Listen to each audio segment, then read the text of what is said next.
오늘 말씀은 여호수아서 20장 1절에서 9절까지의 말씀입니다. 억울한 상황에 놓인 당신에게 라는 제목으로 함께 나누도록 하겠습니다. 우리가 살아가면서 억울한 일을 당할 때가 있습니다. 그리고 때로는 누군가 억울한 일을 당하고 있는 모습을 발견하게 될 때도 있습니다. 그리고 또 언젠가는 우리가 직접 다른 일을 억울하게 만들 때도 있습니다. 참 억울한 세상입니다. 그렇죠? 억울한 일들이 가장 많이 있는 곳이 어딘지 아십니까? 모인 사람마다 억울해요. 재판장입니다. 재판장에 가면은 가해자나 피해자나 다 자신의 억울함을 이야기하기 위하여서 그곳에 와 있습니다.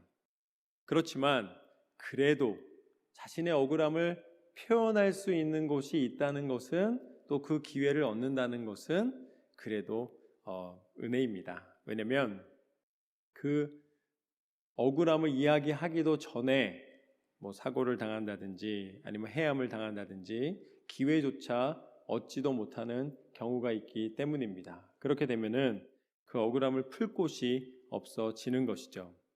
하나님께서도 사람이 억울함을 풀지 못하는 것이 얼마나 괴로운지를 알고 계셨습니다. 그래서 하나님이 그것을 풀 수 있는 곳을 허락해 주시는 장면이 바로 오늘 말씀의 시작입니다. 1절부터 3절까지 말씀을 보면은 이렇게 나와 있습니다. 여호와께서 여호수아에게 말씀하여 이르시되 이스라엘 자손에게 말하여 이르기를 내가 모세를 통하여 너희에게 말한 도피성들을 너희를 위하여 정하여 부지 중에 실수로 사람을 죽인 자를 그리로 도망하게 하라. 이는 너희를 위해 피의 보복자를 피할 곳이니라. 하나님께서 여호수아에게 말씀하십니다. 도피성을 정해서 부지 중에 살인죄를 지은 사람이 피할 수 있도록 하라 라고 말씀하신 것이죠. 사람이 살인을 저지르게 되면 하나님의 말씀하신 율법에서는 이렇게 나와 있습니다. 출애굽기 21장 24절과 25절 말씀을 보면 눈은 눈으로, 이는 이로, 손은 손으로, 발은 발로, 된 것은 된 것으로, 상하게 한 것은 상함으로, 때린 것은 때림으로 갚을 지니라. 생명에 대하여서도 동일하여 생명은 생명으로 갚으라고 하나님은 말씀하셨습니다. 율법대로라면 살인자는 생명을 해하였기 때문에 자신의 생명도 해하여지는 것이 말하면 율법을 만족시키는 것입니다. 물론 악의적으로 살인을 행하였다면 그에 대한 법을 적용받는 것은 마땅한 일입니다. 당연한 일입니다. 그렇지만 전혀 의도하지 않고 자신이 실수로 자신도 모르는 사이에 함께 있다가 부딪히거나 어떤 문제가 생겨서 죽임을 당하게 된다면 그때는 아마 억울함이 있을 것입니다. 내가 일부러 그런 것이 아닌데 그로 말미암아 나도 생명을 이제 내놓아야 된다는 것이 그 사람 입장에서는 힘든 일이 되는 것이죠. 그래서 오늘 말씀에서는 그러한 사람이 잠시 머물면서 생명을 보존할 수 있는 장소가 도피성이다 라고 하나님께서 친히 말씀해 주셨습니다. 그런데 만약에 이 도피성이 너무 멀리 있어서 내가 거기까지 가기 전에 이 피의 보복자에게 잡히면은 소용이 없을 것입니다. 나보다 더 걸음이 빨라서 또 달리기가 빨라서 쫓아오면은 거리가 멀수록 불리할 것입니다. 그래서 하나님께서는 그것을 아시고 요단 서쪽의 세계 그리고 또 요단 동쪽의 세계를 지정해 주십니다. 그것이 7절과 8절 말씀입니다. 7절과 8절을 보면 이에 그들이 납달리의 산지 갈릴리 게데스와 에브라임 산지의 세겜과 유다 산지의 기라 아르바 곧 헤브론과 여리고 동쪽 요단 저쪽 르우벤 지파 중에서 평지 광야의 베셀과 갓 지파 중에서 길르앗 라못과 므낫세 지파 중에서 바산 골란을 구별하였으니 이스라엘 백성이 요단강을 건너서 가나안 땅에 들어가게 됩니다. 그러면 가나안 땅에 들어갔을 때에 그곳에 이제 이 바나나 모양으로 길게 세 군데의 하나님이 도피성을 지정해 주십니다. 그게 이 게데스와 세겜과 헤브론입니다. 그러니까 너무 멀리 가지 않고도 바로 그 성으로 피할 수 있도록 만들어 주신 것이죠. 그런데 만약에 강 건너 이 가나안 땅을 정복할 때에 남아있는 세 지파가 있습니다. 이 므낫세 반 지파와 이제 갓 지파와 르우벤 지파는 강 동쪽 편에 있었습니다. 강을 건너오지 않았습니다. 그렇기 때문에 이곳에서 그런 억울한 일이 있을 때 강을 건너온다는 것은 너무나 막혀있는 길이기 때문에 그들이 잡힐 수가 있습니다. 그러니까 강 동쪽에도 골란과 길르앗 라못과 베셀로 조금 이 서쪽보다는 모여있게 이 도피성을 지정해 주십니다. 그래서 총 6군데를 지정해 주셔서 신속하게 피할 수 있도록 하나님이 장소를 예비해 주십니다. 그리고 9절 말씀을 보면 이렇게 나와 있습니다. 이는 곧 이스라엘 모든 자손과 그들 중에 거류하는 거류민을 위하여 선정된 서급들로서 누구든지 부지 중에 살인한 자가 그리로 도망하여 그가 회중 앞에 설 때까지 피의 보복자의 손에 죽지 아니하게 하기 위함이라. 만약에 도피성이 없다면 이 복수심에 가득 차 있는 그 분노를 그 사람에게서 멈추게 하기는 어렵다는 것이죠. 이 피해자의 가족이나 이 보복자에게 마음을 다시 한번 다스리고 한 번 더 생각할 수 있는 시간적 여유가 필요합니다. 그렇지만 이 도피성은 무조건 도망할 수 있도록 만들어준 곳이 아닙니다. 왜냐하면 출애굽기 21장 14절 말씀에 보면 이렇게 나와 있습니다. 사람이 그의 이웃을 고의로 죽였으면 너는 그를 내 제단에서라도 잡아내려 죽일지니라. 비록 도피성에 들어간다 할지라도 또 제단 뿔을 잡았을 때 살려주는 법이 있는데 제단 뿔을 잡았다 할지라도 그가 지은 죄가 고의로 지은 것이라면 목적을 갖고 행한 것이라면 의도적이라면 그는 결국은 그 죄값을 치를 수밖에 없다는 것이죠. 도피성에 들어갔다는 것이 무조건적인 용서를 의미하는 것은 아니다. 하나님께서는 그러한 죄에 대하여서 다스리는 것은 아주 엄하게 말씀하십니다. 생명을 보존할 수 있도록 도피성을 예비해 주셨다는 것은 다른 의미로 무엇을 이야기하는가? 재판을 받기까지 그때까지 생명을 유지한다라는 의미를 가지고 있는 것이죠. 그러니까 도피성이라는 이름 때문에 오해하면 안 된다는 것입니다. 무조건 다 도피할 수 있다, 이게 아니라는 것이죠. 재판을 기다릴 수 있는 시간을 허락한다라는 것입니다. 그래서 오늘 말씀에서 이것을 통해 알 수 있는 첫 번째 교훈은 모든 사람은 반드시 하나님의 심판대 앞에 선다. 심판대 앞에 선다는 것입니다. 사람이 도피성에 들어가서 자신의 무고함을 증명할 수 있도록 기다려주는 것이지 재판 자체가 없는 것이 아니라는 것이죠. 도피성에 들어간다 할지라도 재판을 받고 그리고 바로 잡혀온다 할지라도 죽임을 당하지 않았다면 재판을 받을 수 있는 기회를 얻는다는 것입니다. 지금 죽지 않는다는 것이 지금 살고 있다는 것이 죄가 없다는 의미가 아니라는 것이죠. 우리가 죽음은 무엇인가? 죽음은 죄의 결과입니다. 죽는다는 것은 우리가 죄인이라는 것을 증명합니다. 사람은 모두 언젠가 육신의 죽음을 맞이합니다. 죽음을 피할 수 없는 이유는 우리가 죄인이기 때문입니다. 죄인은 재판을 받습니다. 우리가 아무리 하나님이 계시다 계시지 않다 세상이 종교적인 논쟁을 벌인다 할지라도 우리가 알고 있는 것은 우리가 육신의 장막을 떠났을 때에 하나님의 재판장 앞에 그 재판대 앞에 모두가 선다는 사실입니다. 여기에서 저는 도피성을 교회라고 표현하겠습니다. 왜냐하면 죄인이 아직 죽지 않고 하나님 앞에 설 때를 기다릴 수 있도록 하나님이 우리 가운데 모아주신 곳이기 때문입니다. 그런데 요한복음 3장 18절 말씀을 보면 이렇게 나와 있습니다. 그를 믿는 자는 심판을 받지 아니하는 것이요 믿지 아니하는 자는 하나님의 독생자의 이름을 믿지 아니하므로 벌써 심판을 받은 것이니라. 우리가 교회를 다니든지 교회를 다니지 않든지 죽음 이후에 하나님의 재판대 앞에 서게 됩니다. 그런데 왜 교회가 도피성이냐? 이 요한복음 말씀에서 알려주신 것과 마찬가지로 하나님을 믿지 않는 사람은 이미 심판을 받은 것이니라.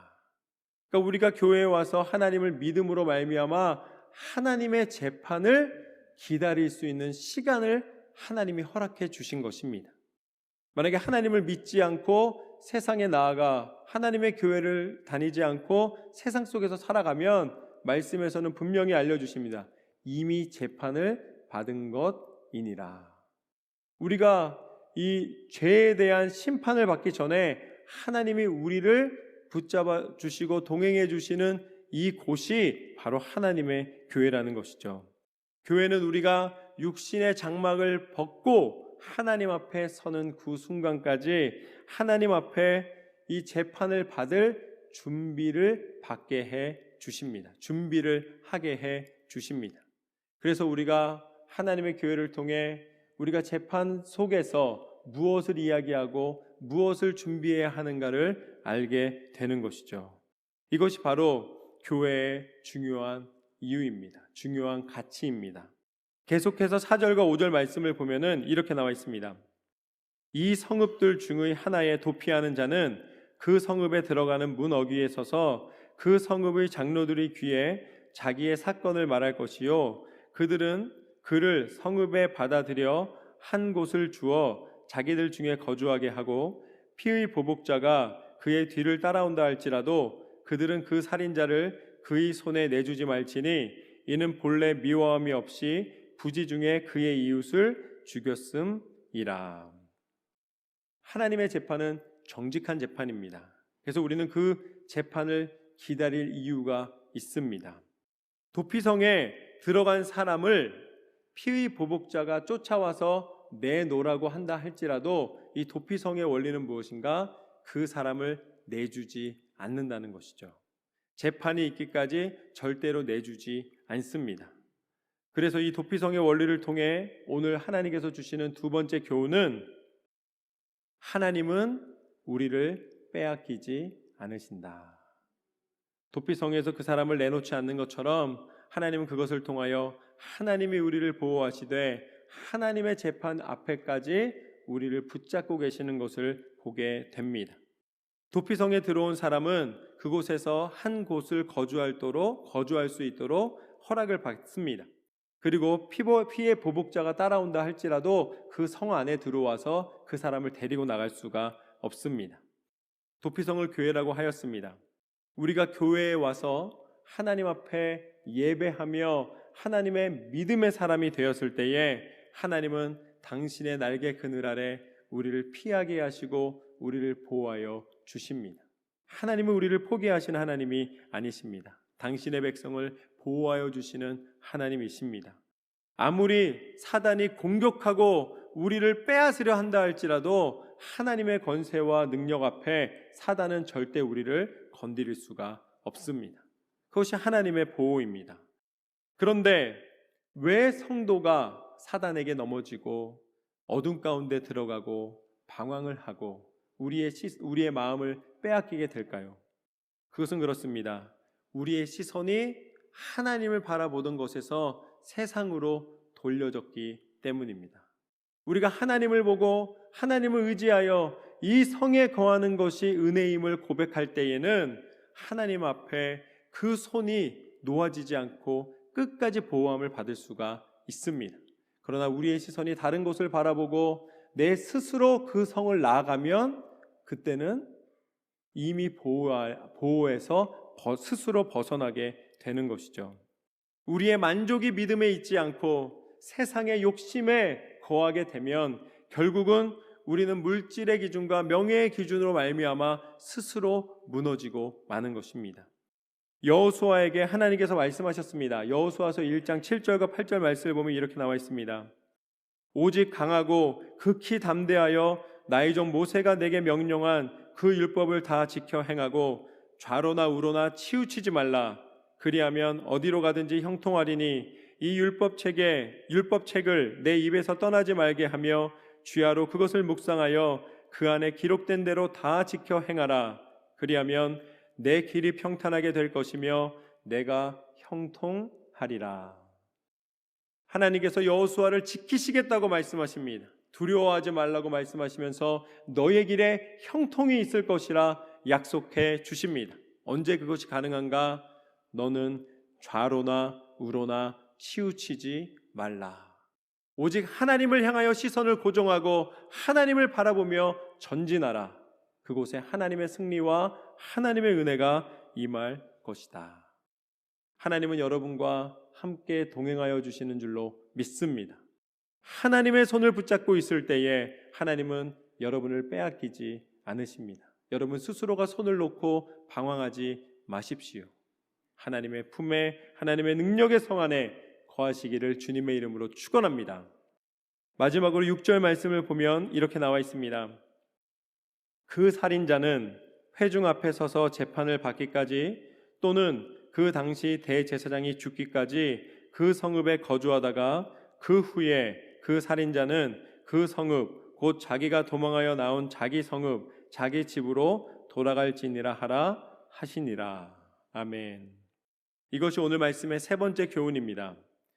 최종 목적지는 도망이 아니라 회복이다. 최종 목적지는 도망이 아니라 회복이다. 도피성에 머물던 사람은 결국 자신의 무죄를 입증받게 되면 자기 집으로 돌아갑니다.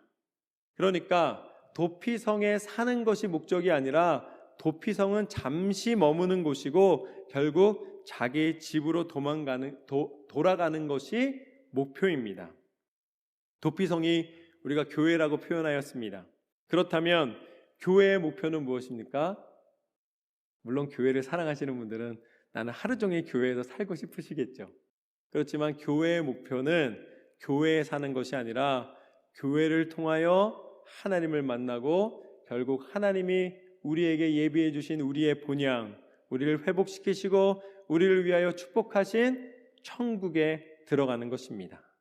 우리의 마지막 목표지는 천국입니다. 이 땅이 아니라는 것이죠. 교회를 통해서 하나님을 만나고 하나님이 예비해 주신 천국을 맛보게 되는 것입니다. 천국에 들어가는 것은 하나님이 우리 가운데 허락하여 주신 가장 큰 은혜의 선물입니다. 그래서 6절 말씀을 통해 하나님은 하나님의 놀라운 구원의 계획을 선포하십니다. 이제 도피성에 들어간 사람은 고의로 살인죄를 지은 것이 아니기 때문에 이제 이후에 회중 앞에 서서 재판장 앞에 서서 이제 재판을 받게 되면 그 고의가 아니었음을 입증하게 되고 무죄 선포를 받게 됩니다. 그러니까 그가 원래 죄가 없었기 때문에 그 죄에 대한 것을 해결받게 되는 것이죠. 그런데 죄가 있다면 어떻게 됩니까? 죄가 있다면 결국 재판장 앞에서 그 죄에 대한 책임을 물어 자기가 죽인 그대로 죽음의 결과를 맞이하게 되는 것이죠. 그렇다면 우리가 교회에서 이 도피성에서 하나님께서 쉼을 얻게 해주시다가 마지막 육신의 장막을 떠날 때에 하나님 앞에 서게 됩니다. 그 재판장 앞에 서게 되는 것이죠. 그런데 우리가 이 도피성에 들어와서 쉬고 있는 것은, 이 생명을 보존하고 있는 것은 우리가 무죄를 입증하기 위하여서 쉬고 있는 것이 아니라는 것입니다. 안타깝게도 우리는 모두가 다 죄인입니다. 왜냐하면 현실이라는 제한된 상황 속에 살고 있기 때문에 우리 스스로가 죄의 문제를 해결할 수가 없습니다. 우리가 과거에 지은 죄가 있는데 우리는 현재를 살고 앞으로를 살아가고 있기 때문에 과거로 돌아갈 수가 없습니다. 그래서 과거에 지은 죄를 잊어버릴 수는 있습니다. 그러나 지워버릴 수는 없는 것입니다. 그렇다면 이곳에서 그 우리가 직접 해결할 수 없는 과거에 한 번도 고의적인 죄를 지은 적이 없는 사람이 한 사람도 없다는 거예요. 한 번 이상은 다 고의적인 죄를 지은 적이 있다는 것이죠. 그것이 작든지 크든지 우리는 모두가 다 해결할 수 없는 죄를 안고 가는 사람들입니다.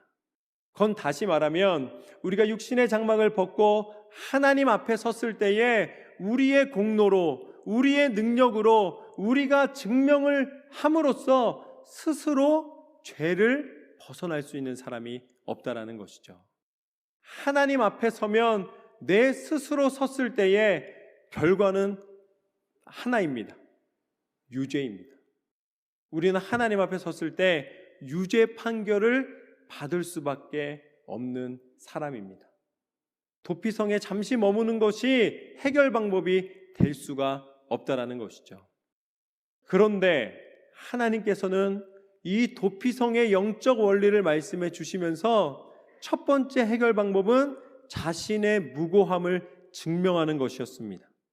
그런데 두 번째 한 가지를 더 보여주셨어요. 그것이 무엇이냐면 오늘 6절 말씀에 보면은 또는 하면서 나옵니다. 그 죄를 사함받는 한 가지 방법이 더 있는데 또는 그 당시 대제사장이 죽기까지 머물러 있다가 재판 전에라도 만약에 그 대제사장이 죽게 되면 그는 다시 집으로 돌아갈 수가 있다. 대제사장의 죽음과 그 사람의 용서를 연결해 주시는 것을 이 도피성의 원리에서 보여주고 계십니다. 결국 제사장의 죽음을 통하여서 한 사람이 자신의 죄를 용서받을 수 있는 기회를 얻게 되는 것이죠. 그렇다면 하나님께서는 이 도피성의 원리를 통해 대제사장의 죽음을 통해 그 죄를 면하게 해주시는 것을 무엇을 통하여 우리 가운데 친히 허락하여 주셨는가? 그것이 바로 예수 그리스도의 십자가의 은혜입니다.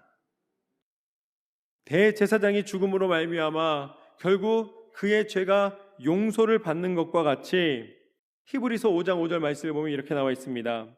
또한 이와 같이 그리스도께서 대제사장 되심도 스스로 영광을 취하심이 아니요 오직 말씀하신 이가 그에게 이르시되 너는 내 아들이니 내가 오늘 너를 낳았다 하셨고, 예수 그리스도를 이 땅 가운데 대제사장으로 보내주신 것은 무엇을 의미하는가? 바로 이 도피성에서 대제사장의 죽음을 통하여서 그 죄를 다시 무고함을 인정받았던 그 죄인의 모습과 같이 우리를 예수 그리스도의 십자가를 통하여서 살리시기 위한 하나님의 은혜라는 것입니다. 그런데 이 도피성의 원리에서는 내가 고의로 하지 않았다는 것을 증명하는 시기를 당기는 것이었다면, 원래 죄가 없어야지만 죄의 무고를 입증할 수 있었다면, 예수 그리스도를 통해 대제사장이신 예수 그리스도의 죽음을 통하여서 또한 어린 양이신 예수 그리스도의 죽음을 통하여서 우리 가운데 허락하여 주신 죄사함의 은혜는 우리가 비록 죄인임에도 불구하고 예수 그리스도의 보혈의 능력을 통하여 그의 죽으심을 통하여 우리의 모든 죄를 사하여 주시는 은혜를 허락하여 주셨습니다.